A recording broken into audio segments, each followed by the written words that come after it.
আপু, আমাকে সেমাই পিঠা বানিয়ে খাওয়াবা। কখন খাবা? বলে যে আসলে ইনশাল্লাহ। বোনের হাতে সেমাই পিঠা খেতে চেয়েছিলেন সেনা কর্মকর্তা তানজিম। ডাকাত ধরতে শ্বাসরুদ্ধকর অভিযানে যাওয়ার আগে মায়ের কাছে দোয়াও চেয়েছিলেন তিনি। মাকে জানিয়েছিলেন কিছুদিনের মধ্যেই ছুটিতে বাড়িতে ফিরবে সে। কিন্তু ভাগ্যের নির্মম পরিহাস, মায়ের সাথে কথা বলার কয়েক ঘন্টা পেরোতেই লাশ হয়ে বাড়িতে ফিরলেন বাংলাদেশ সেনাবাহিনীর সাহসী সেনা কর্মকর্তা লেফটেন্যান্ট তানজিম সরোয়ার নির্জন। গত 23 সেপ্টেম্বর দিবাগত রাতে কক্সবাজারের চকরিয়া উপজেলায় তুলাহাজারা ইউনিয়নের পূর্ব মাইজপাড়া এলাকাতে ডাকাতের ছুরির আঘাতে প্রাণ হারান সেনা কর্মকর্তা তানজিম সরোয়ার নির্জন। এই ঘটনার পর গত 24 সেপ্টেম্বর বিকেলে হেলিকপ্টারে করে নিহত সেনা কর্মকর্তার মরদেহ প্রথমে নিয়ে যাওয়া হয় টাঙ্গাইলে। সেখান থেকে লাশবাহী ফ্রিজিং গাড়িতে করে তার মরদেহ সরাসরি নিয়ে যাওয়া হয় তার নিজ গ্রাম টাঙ্গাইল সদর উপজেলার বেতকায়। নিহত এই সেনা কর্মকর্তার মা বলেন, আমার ছেলের কি দিয়ে কি হলো, কি করলো, এগুলোর বিচারের আওতায় আনতে হবে এবং সুষ্ঠু বিচার করতে হবে। আমার সাথে আমার ছেলের 9টা বাজে কথা হয়েছিল। আমি ফোন দিয়েছিলাম ছেলেকে। তার 1 মিনিট পরে সে আবার আমাকে ফোন করে এবং বলে আম্মু ভাত খেয়েছো, এবং অন্যান্য খোঁজ খবর নেয়। তার অপারেশনে যাওয়ার কথা মাকে সে তখন জানিয়েছিল এবং মাকে এটাও বলে বাবা যেন তার জন্য দোয়া করে। তারপর থেকে আর কোনো ফোন আসেনি এই সেনা কর্মকর্তা থেকে। বিলাপ করতে করতে মা বলেন, আমার বাবা দেশের জন্য 10-এর জন্য করেছে, ওর জন্য কেউ কিছু করেনি। আমার সহজ সরল বাবা, আমার আত্মত্যাগী বাবা ছিল সে। আমার জীবন ত্যাগী বাবা জীবন দিয়ে দিল দেশের জন্য। বোনের হাতে পিঠা খাওয়া হলো না তরুণ সেনা কর্মকর্তা তানজিম সরোয়ার নির্জনের। কক্সবাজারে ডাকাতের হাতে প্রাণ দিয়ে চির নিন্দ্রায় শায়িত হলেন নিজ বাড়ি টাঙ্গাইলে। বাদ আসর বোয়ালিয়া মাদ্রাসার মাঠে জানাজা শেষে স্থানীয় কবরস্থানে তার মৃতদেহ দাফন করা হয়। তরুণ সেনা কর্মকর্তার এই অকাল মৃত্যুতে এলাকায় নেমে এসেছে শোকের ছায়া। এলাকাবাসীরা বলেন, পেশাগত দায়িত্ব পালন করতে গিয়েই কিন্তু তার নিজের জীবনটাই দিয়ে দিয়েছে সে। আমরা মনে করি এরকম একটা মেধাবী ছাত্র এবং মেধাবী ছেলে বেঁচে থাকলে দেশের জন্য অনেক কিছু করতে পারত। এই সেনা কর্মকর্তার বোন বলেন, আমার ভাই আমার কাছ থেকে শেষবারের মতো সেমাই পিঠা খেতে চেয়েছিল। ও ছোট থেকেই কখনো এইভাবে আমাকে বলেনি।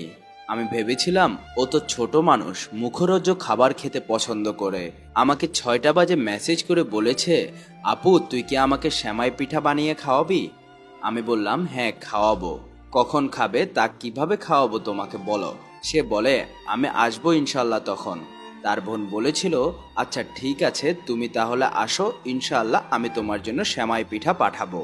ঠিক এইভাবে মেসেজে তার সাথে কথা হয়েছিল বলে তিনি উল্লেখ করেন। তারপর 9টা 30-এ তাকে ফোন দিয়ে তার অপারেশনে যাওয়ার কথা জানায়। নর্মালি সে যখন একটা অপারেশনে যায় তখন আমাদেরকে ফোন দেয়, অর্থাৎ এই সেনা কর্মকর্তা তার মা, বোন এবং বাবাকে ফোন দিয়েই অপারেশনে যেতেন সব সময়। তার বোন আরও উল্লেখ করেন, আম্মু আব্বুর সঙ্গে তার ফোনে কথা হয়। আমি তো দূরে থাকি, তাই আমাকেও আলাদা করে আবার ফোন দিত। ফোন দিয়ে সে সব সময় অপারেশনে যাওয়ার আগে আমাদেরকে বলতো তোমরা ফোন করিও না। কারণ নর্মালি যখন অপারেশনে যায় আমরা পরিবারের সদস্যরা অর্থাৎ আমি, আমার আম্মু এবং আমার বাবা অনেক টেনশন করি। আমরা বারবার মেসেঞ্জারে সে কতক্ষণ আগে অ্যাক্টিভ ছিল এবং কতক্ষণ আগে মেসেঞ্জারটা ইউজ করেছিল সেটি দেখার চেষ্টা করি। অপারেশন চলাকালীন সময় মাঝে মধ্যে আমরা ফোনও দিয়ে ফেলি। এই জন্য ও চায় যে আমাদের কাছে একদম ভালোভাবে বলে যেতে, আমরা ওকে ফোনে ডিস্টার্ব না করি। এই সেনা কর্মকর্তা আরও বলেছিল, আপু আমাকে ফোন দিও না, সেফ জায়গায় গিয়ে আমি তোমাদেরকে ফোন দিয়ে জানাবো। এটা বলেই সে ফোনটি রেখে দিয়েছে। নিহত তানজিমের বাবা বলে, আমার ছেলেটা অনেক ভালো ছিল, এত কষ্ট করে মানুষ করেছিলাম তাকে। আমার একমাত্র ছেলে, আমার উপার্জনের একমাত্রই উপায় ছিল সে। আল্লাহর কাছে চলে গিয়েছে, এখন আল্লাহ যেন বিচার করে। আর দেশে সরকার আছে, ওদের যেন বিচারের আওতায় এনে বিচার করা হোক, এমনটাই প্রত্যাশা করেন নিহত সেনা কর্মকর্তার বাবা। আসলে একজন বাবা যখন তার নিজের সন্তানকে সেলুট দেয় তখন সেই সন্তানের জীবনে আর কিছু পাওয়ার থাকে না।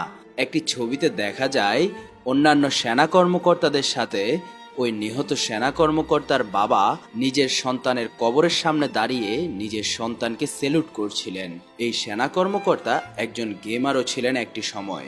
তার গেমের একটি স্কোয়াডমেট পোস্ট করেছেন কিছুটা এইভাবে, কিভাবে যে ভাষা প্রকাশ করব বুঝতে পারছি না। ওনার সাথে শেষ কথা হয়েছিল 24শে মে 2023 সালে। আপনার সঙ্গে র্যাঙ্ক চ্যাম্পিয়নশিপ খেলার সময় আপনার লিড অত্যন্ত ভালো ছিল। আপনার লিডারশিপের প্রতিটি কথাই মনে হচ্ছিল বাস্তবে কোনো একটা অপারেশনে যাচ্ছি। গর্ববোধ হচ্ছিল বাংলাদেশের আর্মির একটি স্কোয়াডে খেলছি। আজ দেশ একটি রত্ন হারিয়ে ফেলল। ভালো থাকবেন ভাই, আল্লাহ আপনাকে জান্নাত নসিব করুক।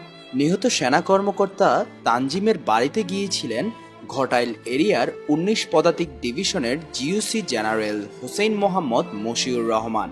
তিনি বলেন, নিহত তানজিম সরোয়ার নির্জন ছিলেন খুবই সাহসী একজন সেনা কর্মকর্তা। এই ঘটনায় জড়িতদের সর্বোচ্চ শাস্তির আওতায় নিয়ে আসারও আশ্বাস দেন তিনি।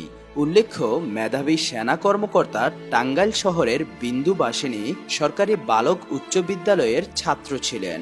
পরবর্তীতে পাবনা ক্যাডেট কলেজ থেকে উচ্চ মাধ্যমিক শেষ করে বাংলাদেশ মিলিটারি একাডেমি হতে 2022 সালের 8 জুন আর্মি সার্ভিস করে এএসপি কমিশন লাভ করেন।